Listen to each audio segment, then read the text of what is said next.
Molecular formula and empirical formula.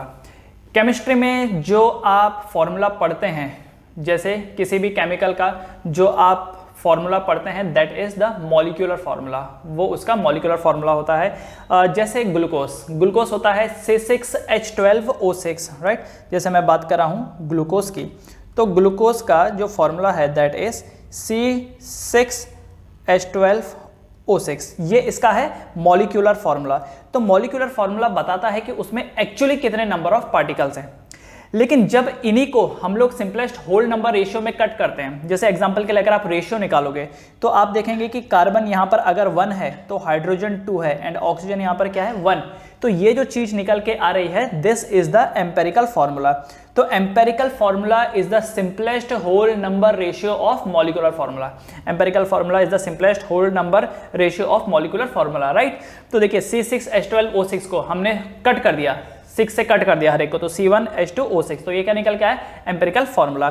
जैसे एक example के लिए एक और ले लेते हैं, लाइक इथीन।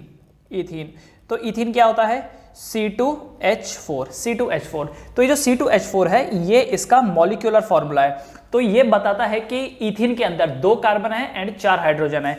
लेकिन जब हम इसी चीज को ऐसा कर दें कि C1H2, तो ये इसका आ गया एम्पेरिकल फार्मूला। क्यों? क्योंकि हमने इसको कट कर दिया, हमने इसको सिंपलेस्ट होल नंबर रेशियो में इसको शॉर्ट डाउन कर दिया, राइट।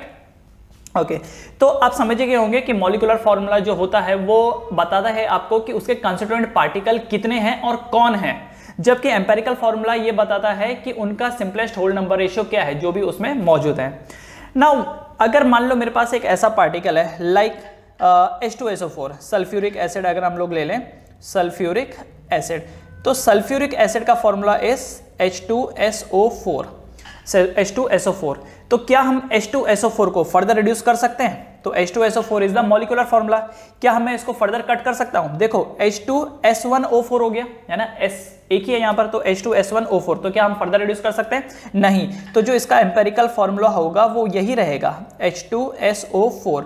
तो मॉलिक्यूलर फार्मूला और एम्पेरिकल फार्मूला ये दोनों अलग अलग उसका होता है जिसका मॉलिक्यूलर फार्मूले को आप कट शॉर्ट कर सकते हो। तो जिसका कट शॉर्ट नहीं कर सकते उसका मॉलिक्यूलर फार्मूला भी वही होता है और एम्पेरिकल फार्मूला भी वही होता है, दोनों चीजें वही होती है। हाइड्रोक्लोरिक एसिड को देख लो, एक हाइड्रोजन है एक क्लोरीन है, फर्दर क्या कट करोगे? कुछ नहीं। तो जो आएगा एम्पेरिकल फार्मूला वो भी HCl होगा, मॉलिक्यूलर फार्मूला भी HCl। तो जिसको कट डाउन किया जा सकता है सिंपलेस्ट होल नंबर रेशियो में, और ध्यान रखिएगा होल नंबर रेशियो में ही हमको कट करना है, ना कि फ्रैक्शन में। पता चला आपने सोचा कि एक काम करते हैं ना, ये जो H2SO4 है इसको हम लोग ऐसे लिखते हैं H1S½ एंड O2, ये लो, ये ऐसा कर दिया। तो भाई क्या ये हाफ होल नंबर होता है? हाफ होल नंबर होता है? नहीं होता। तो इसीलिए आपको फ्रैक्शन में चेंज नहीं करना है, बिकॉज डेफिनेशन क्या है इसकी कि empirical formula is the simplest whole number ratio, whole number होने चाहिए। ऑलराइट, ठीक है। तो अब ये जो चीज है ये हम क्यों पढ़ रहे हैं? एम्पेरिकल फार्मूला, मॉलिक्यूलर फार्मूला, ये क्यों पढ़ रहे हैं?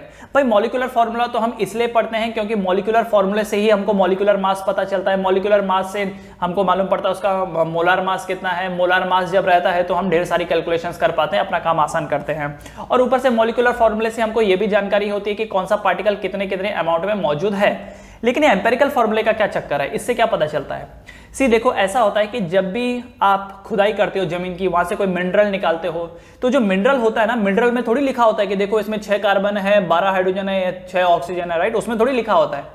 तो करते क्या है वो लोग, जब जो लोग खनन करते हैं और निकालते हैं, उसको तोड़ते हैं, चूरते हैं, उसका एनालिसिस करते हैं, तो उनको पता चलता है कि ओ कार्बन जो है वो 24% है। अच्छा, इसमें ऑक्सीजन भी है, 80% ऑक्सीजन है। ओके, इसमें हाइड्रोजन है कितना? 15% हाइड्रोजन है। तो इस तरीके से वो लोग अलग अलग कंपोजिशन निकालते हैं, और अलग अलग कंपोजिशन निकालने के बाद वो एक प्रॉपर मैनर में उसको अरेंज करते हैं। और वो मैनर क्या है वो अभी हम लोग पढ़ेंगे। उस चीज को एक टेबुलर फॉर्म में अरेंज करते हैं, और अरेंज करने के बाद वो एक सिंपलेस्ट होल नंबर रेशियो की तरफ पहुंचते हैं।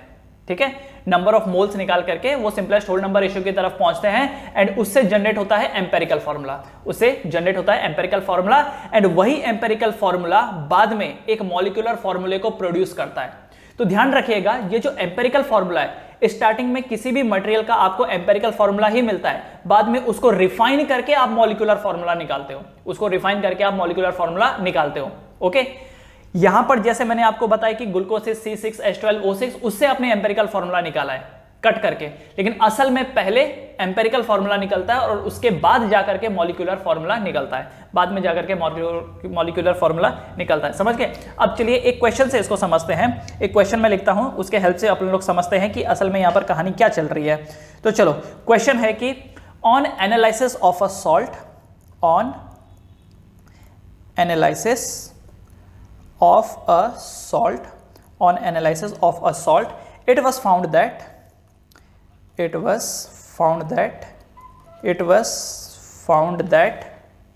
it contains sodium 29.11%, sulfur 40.51%, oxygen 30.38%. What is the empirical formula? What is the empirical formula? What is the empirical formula of this salt? इस सॉल्ट का एम्पेरिकल फॉर्मूला क्या होगा? तो जैसे कि मैंने आपको बताया, सबसे पहले निकलता है तो एम्पेरिकल फॉर्मूला, बाद में जाकर के मॉलिक्यूलर फॉर्मूला मिलता है उससे। तो एक एक करके देखते हैं। पहले इस क्वेश्चन में हम लोग एम्पेरिकल फॉर्मूला निकालना सीखेंगे। अब आने वाले जो क्वेश्चन होगा उसमें एम्पेरिकल के साथ साथ हम लोग मॉलिक्यूलर फॉर्मूला भी निकालेंगे। ऑलराइट, तो चलो, इसके लिए आपको एक टेबल याद रखना होगा और ये टेबल सभी के लिए एप्लीकेबल है। तो क्या टेबल है? सबसे पहले यहां पर आप लिखेंगे एलिमेंट, जिसकी भी आप बात कर रहे हैं, you will write down the element. Okay, उसके बाद आप यहां पर लिखेंगे उसका परसेंटेज कंपोजिशन, परसेंटेज कंपोजिशन, ठीक है, जितना उसका पाया गया है। जैसे कि सोडियम 29.11% है, सल्फर 40.5 है। उसके बाद यहाँ पर लिखेंगे आप उसका एटॉमिक मास, एटॉमिक मास। उसके बाद यहाँ पे लिखेंगे number of moles, number of moles. Number of moles निकलने के बाद आप लिखेंगे इसका simplest whole number ratio, simplest whole number ratio, and at the last simplest whole number. Okay, अब ये देखो, लास्ट वाला और सेकंड लास्ट वाला लगभग आपको एक ही जैसा लग रहा होगा। तो कई बार आपको दोनों यूज करने की जरूरत नहीं पड़ती है, सेकंड लास्ट तक ही काम निपट जाता है, आपको लास्ट तक जाना नहीं पड़ता। एक्चुअली ये है कि आपको तब तक कॉलम्स ऐड करते रहने पड़ते हैं जब तक कि आप उसको एक proper simplest whole number ratio में कन्वर्ट नहीं कर देते। अगर पहले कन्वर्ट हो गया तो वेरी गुड, आपको ज्यादा प्रोसेस पे जाने की जरूरत नहीं है, और अगर नहीं हो पाया तो फिर आपको ये चीजें एडप्ट करनी पड़ती हैं। ठीक है ना? अब हम एक काम करते हैं, इसके बीच में जो लाइन है वो बना देते हैं। This is the line. Okay, ये दूसरा परसेंटेज कंपोजिशन, उसके बाद तीसरा atomic mass, third one is atomic mass, उसके बाद number of moles, number of moles, फिर उसके बाद simplest whole number ratio, and at the last simplest ratio. तो ये मैंने एक रैंडमली चार्ट बनाया है। ठीक, चलो, अब हम जो हमारे को इंफॉर्मेशन दी हुई है वो हम यहाँ पर लिखेंगे। तो क्या क्या है? सबसे पहले एलिमेंट कौन दिया हुआ है? Sodium. This one is sodium. Percentage composition कितना है इसका? 29.11%, 29.11%। ठीक है, ओके, वो ये दोबारा परसेंटेज लिखने की जरूरत नहीं, क्योंकि ऊपर आपने परसेंटेज कंपोजिशन लिख रखा है। एटॉमिक मास कितना होता है सोडियम का? 23। तो क्या आप नंबर ऑफ मोल्स निकाल सकते हैं? नंबर ऑफ मोल्स निकाल सकते हैं। ओके, अब ये देखिए, एक चीज समझिए, ये जो 29% है, 40.5% है, 30.38% है, ये एक्चुअली क्या है? ये इनका कंपोजिशन है बाय मास, वजन के हिसाब से पाया गया कि 29.11% जो है वो सोडियम है, 40.51% सल्फर है, ऑक्सीजन 30.38% है, मास के हिसाब से। तो अगर आपने एक 100 ग्राम का सैंपल लिया, 100 ग्राम का सैंपल लिया, तो उसमें 29.11 ग्राम जो है वो सोडियम है। तो क्या आप नंबर ऑफ मोल्स निकाल सकते हैं? यस, बहुत आसान है। तो नंबर ऑफ मोल्स कैसे निकलेगा? गिवन मास, तो गिवन मास कितना हो गया? 29.11 डिवाइड बाय मोलर मास कितना? 23। निकल गया 29.11 डिवाइडेड बाय 23। और ये जो वैल्यू आप सॉल्व करेंगे तो ये वैल्यू कितनी निकल के आएगी? This value is 1.266। ये जो वैल्यू है ये 1.266 है। ठीक है, दिस वैल्यू इज 1.266। उसके बाद आगे, ये तो चलो हो गया। दूसरी किसकी बात कर रखी है यहाँ पर, second one is sulphur. Now अब हम लिखेंगे सल्फर का, तो सल्फर का कंपोजिशन कितना दे रखा है 40.5%, इसका मतलब 40.5 ग्राम सल्फर है। सल्फर का एटॉमिक मास कितना होता है 32, तो नंबर ऑफ मोल सल्फर के कितने हो गए, तो मास 40.5 ग्राम। याद रखिएगा ये हम 100 ग्राम के सैंपल में से कर रहे हैं, तो 40.5 डिवाइडेड बाय 32, तो सॉल्व करने के बाद ये जो वैल्यू निकल के आती है ये आती है 1.266। लकीली दोनों वैल्यू सेम आई। ओके, तीसरी जो चीज है दैट वन इज ऑक्सीजन, तीसरा ऑक्सीजन। तो चलिए ऑक्सीजन का भी ले लेते हैं। तो ऑक्सीजन में ऑक्सीजन का जो परसेंटेज कंपोजिशन है वो है 30.38%, 30.38%। ऑक्सीजन का एटॉमिक मास कितना है, ऑक्सीजन का एटॉमिक मास इज 16, ऑक्सीजन का एटॉमिक मास कितना होता है 16, तो ऑक्सीजन के नंबर ऑफ मोल्स कितने हो गए, तो 30.38 divided by 16 which is equal to 1.897। तो ये वैल्यू कितनी हो गई 1.897। ओके, तो इतना जो किस्सा है क्या वो आप लोग को क्लियर है, इतना part is it clear, all right. तो अब जरा देखिए, अब जरा यहां पर देखिए कि सिंपलेस्ट होल नंबर रेशियो क्या होगा, what will be the simplest whole number ratio. तो सिंपलेस्ट होल नंबर रेशियो के लिए हम लोग क्या करेंगे, देखिए ये जो पार्ट है ना 1.266, 1.266, 1.897, हम हर एक क्वांटिटी को इनमें से जो लोएस्ट होगा उससे डिवाइड कर देंगे। हम हर एक क्वांटिटी को इनमें से जो लोएस्ट होगा उससे डिवाइड कर देंगे। अब आप एक चीज देखो 1.266 में 1.897 में सबसे लोएस्ट कौन है, सबसे लोएस्ट कौन है 1.266। ओके, तो अब हम क्या करते हैं कि ये जो है ना 1.266 डिवाइड करेंगे इसको 1.266 से, तो रिजल्ट कितना निकल के आएगा 1। सिमिलरली इसको 1.266 डिवाइडेड बाय 1.266, तो आंसर कितना निकल के आएगा यहां पर 1। लास्ट वन 1.897 डिवाइडेड बाय 1.266 करेंगे तो कितनी वैल्यू निकल के आ रही है, दिस वैल्यू बिकम्स 1.5। ये जो वैल्यू है ये वैल्यू कितनी निकल के आई 1.5। ठीक है, मैंने क्या बोला कि ये जो नंबर ऑफ मोल्स है इनमें से जो नंबर ऑफ मोल्स जो निकल के आया है इनमें से जो सबसे कम क्वांटिटी होगी उन्हीं में हर एक को डिवाइड कर देंगे, इसमें जो सबसे कम होगा उसी से हर एक को डिवाइड कर देंगे। तो डिवाइड करने पर देखो ये पहला वाला 1 आया, दूसरा वाला भी 1 आया और तीसरा वाला 1.5 आया।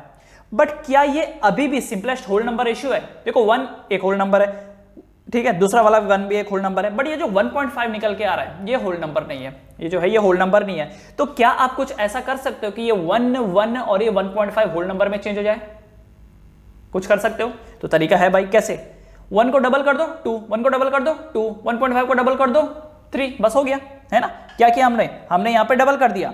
तो जब हम डबल करेंगे 1 का डबल कितना होता है 2 होता है, इस 1 का डबल भी कितना होगा 2, और ये 1.5 का डबल कितना होगा 3 होगा। जरा सोचो, दिमाग लगाओ, 1 1 1.5, 1 1 1.5, हम चाहते थे कि ये होल नंबर में कन्वर्ट हो जाए, तो हर एक को डबल कर दो, तो 1 का 2 हो गया होल नंबर हो गया, 1 का 2 हो गया होल नंबर हो गया, 1.5 का 3 हो गया होल नंबर हो गया। तो क्या अब ये तीनों होल नंबर है, राइट? क्योंकि अगर आप 2 2 3 को फर्दर कट करेंगे तो ये तो 1 1 1.5 आएगा ना, तो होल नंबर नहीं रहा, right? So the empirical formula, यहां से जो एम्पेरिकल फॉर्मूला सामने आ रहा है, the empirical formula is sodium 2 sulphur 2 oxygen 3। तो this is the empirical formula of this substance. ये जो सब्सटेंस है ये इसका एम्पेरिकल फॉर्मूला है, इस सब्सटेंस का ये एम्पेरिकल फॉर्मूला है। क्लियर, क्लियर है ये चीज, समझ में आया? ओके, तो चलिए इसको कॉपी कर लीजिए एंड इसके बाद हम करेंगे अगला question. Write down next question.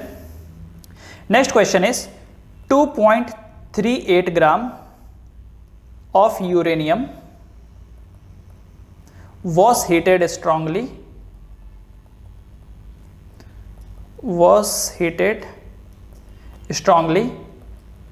in air, was heated strongly in air, full stop. The resultant oxide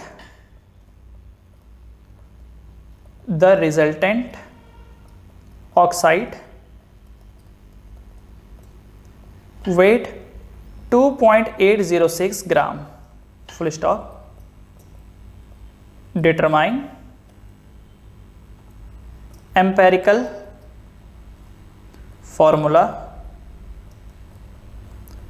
of oxide. Determine empirical formula of oxide. आपको इस ऑक्साइड का एम्पेरिकल फॉर्मूला निकालना है। तो कैसे निकालेंगे? सबसे पहले हम लोग लिखेंगे यहां पर रिएक्शन। तो क्या रिएक्शन रही होगी? What will be the reaction? तो यूरेनियम को क्या किया? स्ट्रांगली हीट किया in presence of air, and इससे क्या बना होगा? Uranium oxide. अब हमें नहीं पता है कि यूरेनियम के कितने कंपोनेंट है और ऑक्सीजन के कितने हैं, हमें नहीं पता। हो सकता है वो बने UO, हो सकता है वो बने UO2, हो सकता है ये बने कि U2O, हो सकता है बने U2O3, वी डोंट नो। इसलिए हमने क्या लिखा? UXOY। क्लियर? आपके पास जो ये अवेलेबल है यूरेनियम, ये कितना है? द यूरेनियम अवेलेबल इज 2.38 ग्राम। आपके पास जो यूरेनियम अवेलेबल है ये 2.38 ग्राम है। तो 2.38 gram of uranium was heated strongly in air. The resultant oxide weight 2.806 gram. ठीक है, तो यूरेनियम को गर्म किया तो जो रिजल्टेंट जो बचा वो उसका वजन कितना था? 2.806 gram. Determine the empirical formula. Empirical formula आपको डिटरमाइन करना है। ठीक, ओके। तो सबसे पहले तो हम ये देखते हैं कि ये जो आपको ऑक्साइड मिला है इसमें यूरेनियम कितना परसेंटेज है एंड ऑक्सीजन कितना परसेंटेज है, पहले वो निकालेंगे। क्योंकि एम्पेरिकल फॉर्मूला आपको किसका निकालना है? ध्यान से पढ़ो। Determine empirical formula of oxide. हमें ऑक्साइड का एम्पेरिकल फॉर्मूला निकालना है कि मतलब उसमें यूरेनियम कितना रहा होगा, उसमें ऑक्सीजन कितना रहा होगा। तो सबसे पहले ये तो पता होना चाहिए ना कि उस ऑक्साइड में यूरेनियम का कितना परसेंटेज कंपोजिशन है ना, एंड उसमें फिर ऑक्सीजन का कितना है। तो चलो निकालें। तो देखो यहां पर देखो percentage uranium composition, percentage uranium composition. तो यूरेनियम वहां पर कितना है? What is the percentage composition of the uranium?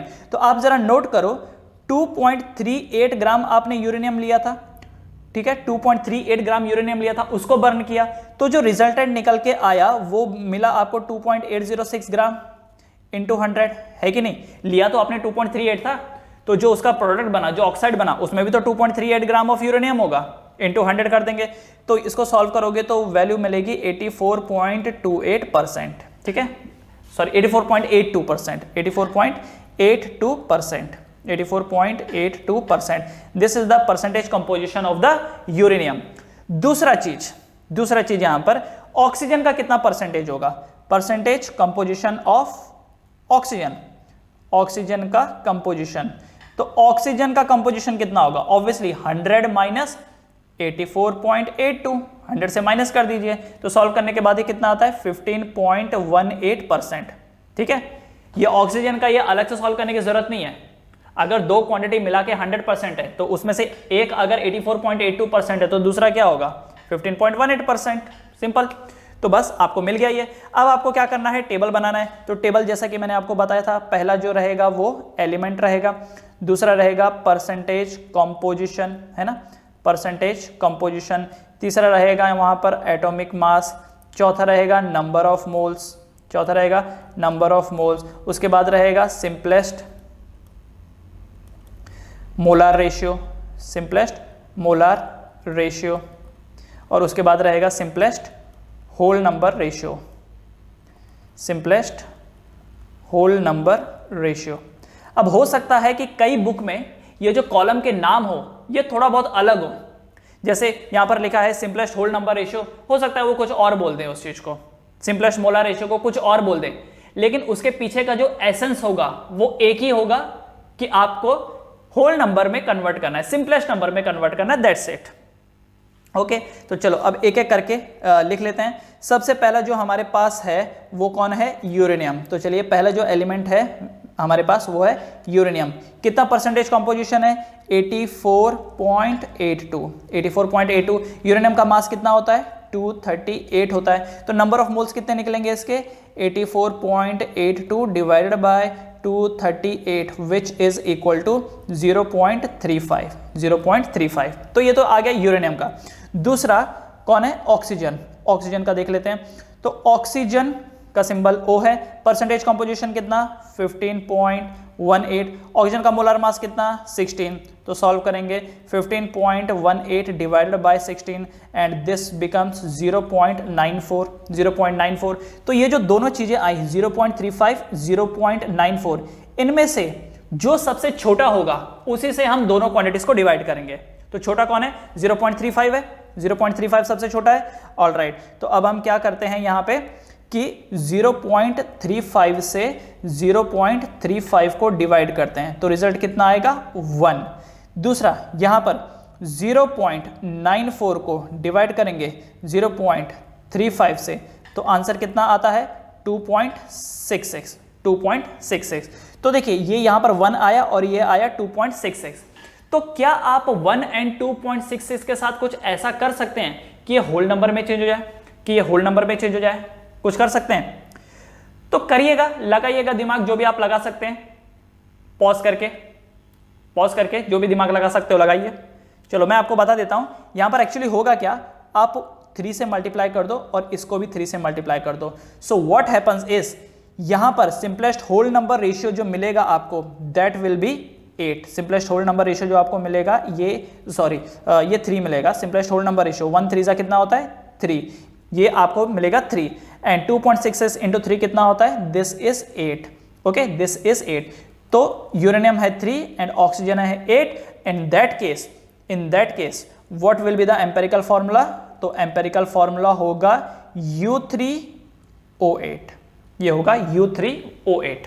This will become U3O8। Okay, so this is the empirical formula. अब कई बार क्या होता है कि कैलकुलेशन में आप लोग राउंड अप कर देते हैं, तो राउंड अप कर देने से वो चीजें नहीं आती है, वो वैल्यूज नहीं आती है। जैसे मान लो हो सकता है किसी का ये आया हो कि U1O2 हो सकता है। अच्छा नहीं, O2 तो नहीं हो सकता, मतलब अगर 2.5 का डबल कर देंगे तो 5। हाँ, U2O5। ओके, कई बार ऐसा होता है कि हो सकता है आपका आंसर U2O5 आया हो। ये कब आएगा? जब आपने राउंड अप किया होगा। जब आप राउंड अप कर देंगे 2.66 को अगर आप 2.5 बना देते हैं राउंड अप करके, तो आप देखेंगे कि आपका आंसर U2O5 आएगा। खैर थोड़ा बहुत आगे पीछे चलता है आंसर। इंपॉर्टेंट ये है कि ये जो आप टेब्यूलर फॉर्म बना रहे हैं, क्या आप इसको सही तरीके से बना रहे हैं या नहीं। अगर आप इसको सही तरीके से बनाएंगे और जैसा जैसा इसमें बोल रखा है वैल्यू फीड अप करने के लिए वैसा वैसा फीड अप करेंगे, तो आपको इसके ऊपर मार्क्स मिल सकते हैं। ठीक है, तब आपके मार्क्स नहीं काटे जाएंगे। ऑलराइट, बाकी सिंपलेस्ट होल नंबर रेशियो में कोशिश करो कि राउंड अप ना करो। खैर कई बार जरूरत पड़ती है, लेकिन कोशिश करो कि राउंड अप ना करो, तो उससे एक्यूरेट आंसर आने के चांसेस ज्यादा होंगे। तो चलिए इसको कॉपी कर लीजिए, पॉज करके कॉपी कर लीजिए इसको। अगला क्वेश्चन यहां पर ये है 2.746 gram of a compound, 2.746 gram of a compound on analysis gives 1.94 gram silver, 0.268 gram of sulfur, 0.538 gram of oxygen. Full stop. Calculate empirical formula of this compound. Calculate empirical formula of this compound. Full stop. अब यहाँ पर जो gold है 108U होगा atomic mass, sulphur का atomic मास है 32U and oxygen का कितना है 16U। U मतलब यूनिफाइड मास, यूनिफाइड मतलब AMU। ठीक, तो चलो अब ये तो डायरेक्टली आपको दिया हुआ है, तो यहाँ पर तो हमको सीधा सा टेबल बनाना पड़ेगा। तो टेबल में पहला क्या था? Element, first one is element, दूसरा था परसेंटेज कॉम्पोजिशन, राइट, तीसरा वाला होगा एटॉमिक मास, चौथा वाला नंबर ऑफ मोल्स, अगला वाला सिंपलेस्ट मोलार रेशियो, अगला वाला सिंपलेस्ट होल नंबर रेशियो। ठीक, तो ये चीजें हो गई। अब एक एक करके इसमें जो जो डाटाज दिया हुआ है उसके हिसाब से इसको फीड अप कर देते हैं। तो पहला एलिमेंट कौन सा दिया हुआ है आपको? सिल्वर दिया हुआ है। तो सिल्वर कितना है? तो सिल्वर का percentage composition is 1.94 gram. Atomic mass कितना होता है सिल्वर का? दिया हुआ है 108। तो नंबर ऑफ मोल्स कितना होगा? 1.94 डिवाइडेड बाय 108, जिसको सॉल्व करने पर मिलेगा 0.0179। ये सारी वैल्यूज मैंने ऑलरेडी सॉल्व कर रखी हैं, बट आपको तो सॉल्व करनी पड़ेंगे। ओके, तो दिस इज 0.0179। उसके बाद जो दूसरा कंपोनेंट है वो है sulphur. Second component is sulphur. Sulphur का परसेंटेज कंपोजिशन कितना बता रखा है? 0.268 ग्राम्स। एटॉमिक मास कितना है सल्फर का? 32। तो कितना हो गया? 0.268 divided by 32 which is equal to तो ये वैल्यू कितनी लेगा? तो ये जो वैल्यू है, this value is 8.375 divided by 1000। मतलब कि ये तो बहुत ही ज़्यादा पॉइंट में है, तो मैं यहाँ पर लिख देता हूँ 8.375 into 10 to the power -3 into 10 to the power -3, जो कि बहुत ही कम है। मतलब कि अगर आप पॉइंट में देखने को जाओ ना, तो पॉइंट के हिसाब से ये जो वैल्यू आएगी, ये वैल्यू आएगी 0.008375 0.008375। ओके, तीसरी चीज, थर्ड वन इज ऑक्सीजन। अब ऑक्सीजन ले लेते हैं। ऑक्सीजन कितना कंपोजिशन? 0.538। ऑक्सीजन का एटॉमिक मास इज 16, तो ये कितना होगा? 0.538 डिवाइडेड बाय 16, जो कि सॉल्व करने पर आएगा 0.0336। ओके, तो इन तीनों वैल्यू में से इसमें एंड इसमें, इन तीनों में से सबसे छोटा कौन है? सबसे छोटा कौन है? Obviously 8.375 into 10 to the power -3, ये सबसे छोटा है। तो हर एक से हम इसको डिवाइड कर देंगे। तो चलो हर एक से डिवाइड कर देते हैं। तो ये जो है, ये है 0.0179 divided by 8.375 into 10 to the power -3। तो जब आप इसको डिवाइड करेंगे तो आपको आंसर मिलेगा 2.12। You will get the answer 2.12। दूसरा, जब आप इसी को इसी से डिवाइड करेंगे 8.375 into 10 to the power -3 divided by 8.375 into 10 to the power -3, तो सॉल्व करने के बाद ये वैल्यू कितनी आ जाती है? 1। तीसरा चीज, 0.0336 को डिवाइड करेंगे हम लोग 8.375 इंटू 10 टू द पावर -3 से, तो इसको सॉल्व करने के बाद आंसर कितना आता है? 4.01। अब आप एक चीज देखो कि ये जो है, इसका सिंपलेस्ट मोलार रेशियो क्या निकल के आएगा? सिंपलेस्ट मोलार रेशियो यहां पर क्या निकल के आएगा? देखो, इससे पहले वैसे मैंने कहा था कि अगर आप राउंड अप ना भी करना चाहो, मतलब सॉरी, राउंड अप जो है वो नहीं करोगे तो अच्छा है, क्योंकि उसमें एक्यूरेट आंसर आने के चांसेस हैं। पर हमारे साथ दिक्कत ये है कि हम एग्जामिनेशन में बैठे हैं और ये जितने भी क्वेश्चन हैं इसमें वैल्यूज जो हैं बहुत गंदी गंदी वैल्यूज हैं, पॉइंट में हैं, और वो भी पॉइंट के बाद एक नहीं, सीधा 3-3, 4-4 डिजिट है पॉइंट के बाद। तो इन दैट केस हमारे लिए वैसे ही मुश्किल हो जाएगा सॉल्व करना। तो आप एग्जामिनेशन में बैठे हैं और आपके पास टाइम की कमी होगी, तो इसलिए आप राउंड अप कर सकते हो। सी, अगर तो आप घर में बैठे हो, फुर्सत है, तो आपके पास टाइम ही टाइम है, राउंड अप मत करना। लेकिन अगर एग्जामिनेशन में बैठे हो तब राउंड अप करना आपकी मजबूरी बन जाती है, क्योंकि अगर आप राउंड अप नहीं करेंगे तो 15-20 मिनट सिर्फ अकेले इसकी कैलकुलेशन पे डाल देंगे। सवाल पे जो लगाया सो लगाया, इसकी कैलकुलेशन पे ही कम से कम 15-20 मिनट लग जाएगा, और ये भी शायद मैं कम बोल रहा हूं, ज्यादा ही टाइम लग जाएगा, और उसके चक्कर में आप बाकी क्वेश्चंस को छोड़ देंगे। तो एग्जाम में राउंड अप करना आपकी मजबूरी है। फिर आप बोलोगे कि टीचर मार्क्स नहीं काटेगा इससे, अब गलत आएगा आंसर। तो आंसर गलत जो है, हम ये नहीं बोलेंगे कि आंसर गलत आया। अब वो तो क्या, देखो क्या है कि वो कैलकुलेशन वाला पार्ट है, कैलकुलेटर दिया होता तो बराबर आंसर निकाल लेते थे, लेकिन अब कैलकुलेटर भी नहीं देना है और हमें टाइम भी जाहिर नहीं करना है। तो जो हमारा आंसर होगा वो एक्यूरेट तो नहीं होगा, लेकिन एक्यूरेट के क्लोज हो सकता है, एक्यूरेट के क्लोज हो सकता है। तो थोड़ा हमको भी इसमें दिमाग लगाना पड़ता है कि भाई यार अब क्या करें, अब एक क्वेश्चन के लिए क्या हम बाकी क्वेश्चंस को छोड़ दें? नहीं। तो इसीलिए एग्जाम में बैठे हो, मेरी बात समझ लो, अगर एग्जाम में बैठे हो तो राउंड अप जरूर करना। आंसर थोड़ा इधर उधर हो जाएगा, लेकिन अगर आपका टीचर सेंसिबल होगा तो आपको जरूर उसमें मार्क्स देगा, क्योंकि उनको तो सिर्फ इस बात से मतलब है ना कि आपने ये जो वैल्यूज यहां पर फीडअप की है, जो आपने सॉल्व किया है वो सही है या नहीं है। फाइनल आंसर के कैलकुलेशन के लिए तो कैलकुलेटर बने इस दुनिया में, तो एक सेंसिबल टीचर आपको मार्क्स दे देता है। ओके, तो राउंड अप कर दीजिए।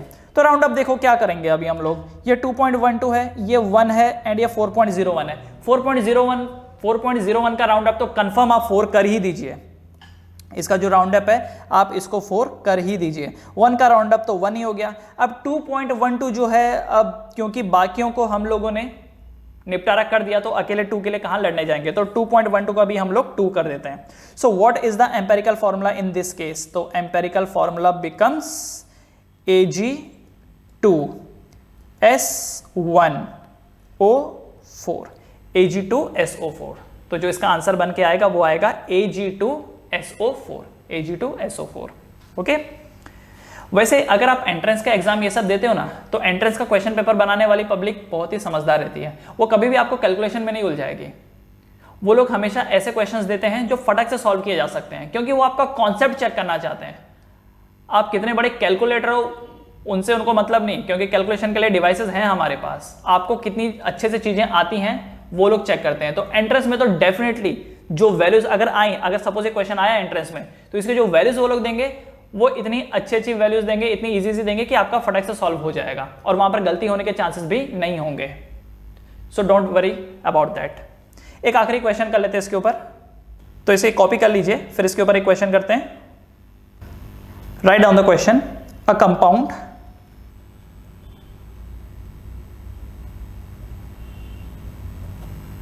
contains 4.07% hydrogen, 24.27% carbon, 71.65% chlorine, full stop. If its molar mass is 98.96 gram, calculate its empirical and molecular formula, empirical and molecular formula। तो ये सवाल है आपके सामने। A compound contain 4.07% hydrogen, 24.27% carbon, 71.65% chlorine. तो ऐसे में उनका जो मोलार मास बन के आ रहा है that is 98.96 gram. Calculate its empirical formula and molecular formula. अब देखो इसमें एम्पेरिकल एंड मॉलिक्यूलर दोनों बोला गया है, तो चलिए देखें इसको, लेट्स सी। तो पहले तो आप पॉज करके एम्पेरिकल फार्मूला तक निकाल लीजिए, पॉज करके एम्पेरिकल फार्मूला तक निकाल लीजिए। ओके, उसके बाद फिर हम आगे कंटिन्यू करते हैं, तो जल्दी से करिए, निकालिए। निकाल लिया? तो चलो देखो, सबसे पहले क्या था, एलिमेंट है ना। सबसे पहले जो हम लिखते थे वो था कि हम किस एलिमेंट की बात कर रहे हैं, दूसरा कितना परसेंट कॉम्पोजिशन है उसका, तीसरा एटॉमिक मास क्या है, चौथा नंबर ऑफ मोल्स क्या है, उसके बाद सिंपलेस्ट मोलार रेशियो, और अगला क्या था, simplest whole number ratio, simplest whole number ratio. तो ये चीजें थी। Okay, now the very first one कौन है यहाँ पर, एक है हाइड्रोजन, कार्बन, क्लोरीन। तो तीन चीजें दिख रही होंगी, हाइड्रोजन, कार्बन एंड क्लोरीन। तो चलो सबसे पहले लेते हैं हाइड्रोजन को। तो हाइड्रोजन का परसेंटेज कॉम्पोजिशन कितना, 4.07। हाइड्रोजन का एटॉमिक मास कितना, 1। तो नंबर ऑफ मोल्स कितने होंगे, 4.07 divided by 1, that means this will be 4.07। दूसरा हाइड्रोजन के बाद दूसरा है कौन, कार्बन। तो ये है कार्बन का कंपोजिशन 24.27%। कार्बन का होता है 12, तो ये कितना हो जाएगा 24.27 डिवाइडेड बाय 12, जो कि बनेगा 2.02। तीसरा वाला, the third one is chlorine का कंपोजिशन 71.65। क्लोरीन का एटॉमिक मास 35.5, तो ये बन जाएगा 71.65 divided by 35.5 which is equals to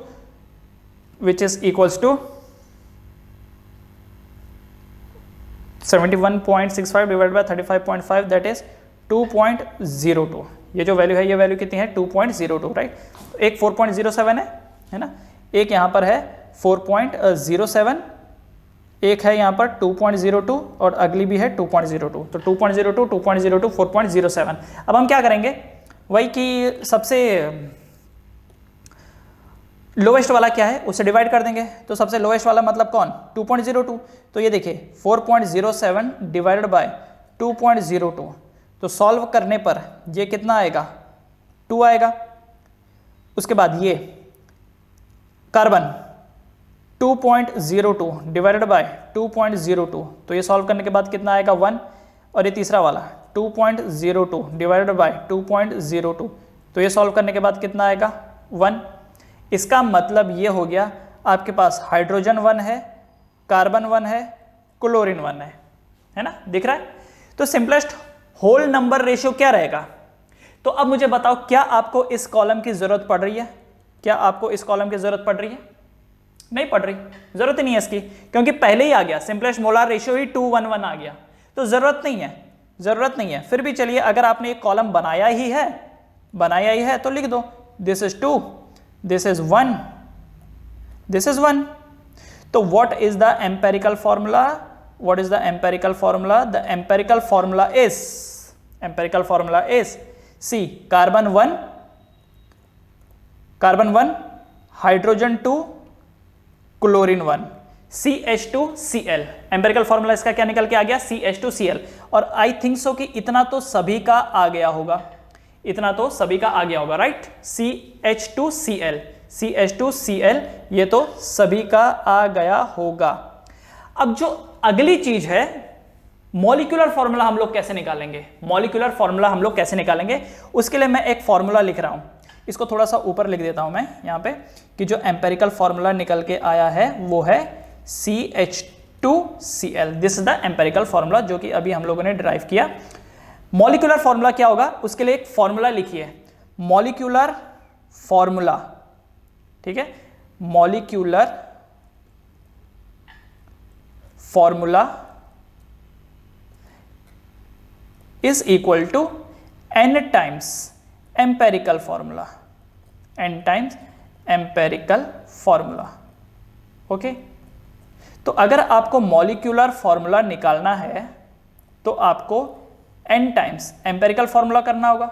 अगर आपको मॉलिक्यूलर फॉर्मूला निकालना है तो आपको n टाइम्स एम्पेरिकल फॉर्मूला निकालना होगा। अब ये n क्या चीज है, व्हाट इज n? n एक ऐसा नंबर है जिसे आप एम्पेरिकल फॉर्मूला के साथ मल्टीप्लाई करते हैं तो मॉलिक्यूलर फॉर्मूला आता है। n बस एक नंबर है, अब नंबर है तो अब ये n कैसे निकले, n कैसे निकले, तो n को कैलकुलेट करने का जो फॉर्मूला है, n को कैलकुलेट करने का जो फॉर्मूला वो है n equal to molar mass divided by empirical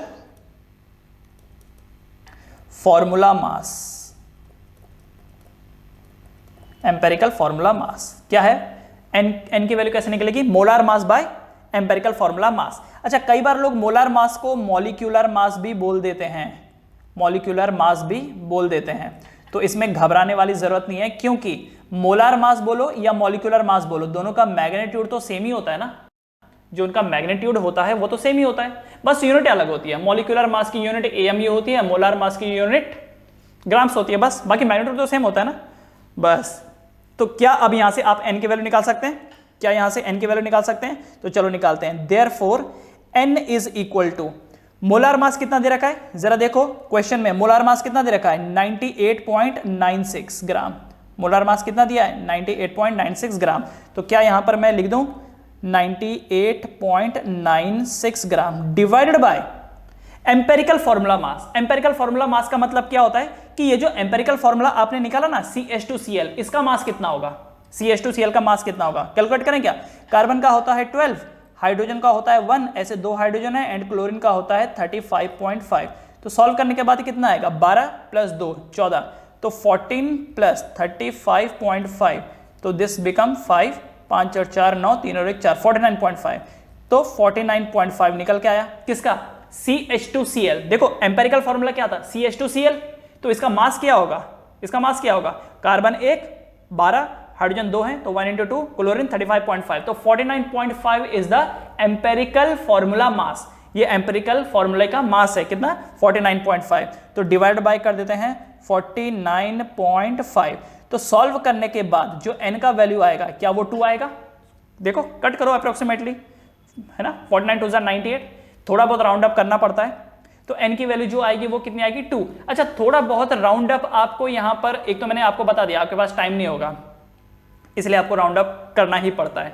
दूसरी चीज ये भी है कि कई बार जो डाटा आपको दिया होता है ना, जैसे आपको यहां पर दिया है कि जो हाइड्रोजन है वो 4.07 है, ये खुद अपने आप में एक राउंड अप होता है 4.07। असल में होगा कि जो हाइड्रोजन है वो 4.078291 ऐसा होगा, कई सारे डेसिमल्स में होता है, तो हमको खुद ही डाटा राउंड अप में दिया होता है। इस वजह से जो हमारा आंसर है, सब कुछ सही सॉल्व करने के बाद भी हमारा आंसर एग्जैक्ट वैसा नहीं मिल पाता है जैसा मिलना चाहिए, इसलिए घबराने की जरूरत नहीं है। आपके बस स्टेप्स को ध्यान में रखो, अगर आपने सारे स्टेप्स सही लिखे हैं बस कोई टेंशन नहीं फिर। तो n की वैल्यू यहां पर 2 आ गई, n की वैल्यू 2 आ गई। अब इसी n की वैल्यू जो कि 2 आई है, n की वैल्यू जो कि यहां पर 2 आई है, क्या इस वैल्यू को मैं इसमें सब्स्टिट्यूट कर दूं? क्या इस वैल्यू को मैं इस मॉलिक्यूलर फॉर्मूले में सब्स्टिट्यूट कर दूं? यस, तो चलो सब्स्टिट्यूट कर देते हैं। तो जो मेरा मॉलिक्यूलर फॉर्मूला बन के आएगा, the molecular formula will be equal to 2 times the empirical formula. Empirical formula क्या है? CH2Cl। एम्पेरिकल फॉर्मूला क्या है? CH2Cl। तो 2 इंटू CH2Cl क्या बन जाएगा? C2H4Cl2। क्या बन गया? CH2Cl के साथ आपने 2 मल्टीप्लाई कर दिया तो क्या बन गया? C2H4Cl2। तो C2H4Cl2 is the molecular formula, this is the molecular formula. Clear है? तो पहले आपने, सुनो ध्यान से, पहले आपने निकाला एम्पेरिकल फॉर्मूला, पहले निकाला एम्पेरिकल फॉर्मूला, उसके बाद मॉलिक्यूलर फॉर्मूला निकालने के लिए क्या करेंगे? एम्पेरिकल फॉर्मूला को हम n से मल्टीप्लाई करेंगे, एम्पेरिकल फॉर्मूला को हम n से मल्टीप्लाई करेंगे तो मॉलिक्यूलर फॉर्मूला आ जाएगा। अब ये n कैसे निकलेगा? n होता है मोलार मास, जो कि आपको दिया होगा, डिवाइडेड बाय एम्पेरिकल फॉर्मूला मास। तो जो आपने एम्पेरिकल फॉर्मूला निकाला उसी से ही उसका मास निकाल लीजिए और मोलार मास से उसको डिवाइड कर दीजिए, तो n की वैल्यू आ जाएगी। इसी n को आप एम्पेरिकल फॉर्मूला के साथ मल्टीप्लाई कर दीजिए and you will get molecular formula. तो यहां पर जो एम्पेरिकल फॉर्मूला था वो था CH2Cl, एंड 2 से मल्टीप्लाई करने के बाद ये जो निकल के आया C2H4Cl2, this was the molecular formula. तो एक बार फाइनल कंक्लूजन मैं यहां पर लिख देता हूं, फाइनल कंक्लूजन मैं यहां पर लिख देता हूं कि the empirical formula is CH2Cl and the molecular formula is C2H4Cl2. तो this is your answer. This is your answer. I hope so ये चीज आपको समझ में आ गई होगी। कंटिन्यूअसली इस चीज को प्रैक्टिस करते रहिए और ये चीजें और बेटर तरीके से आपको समझ में आ जाएंगी।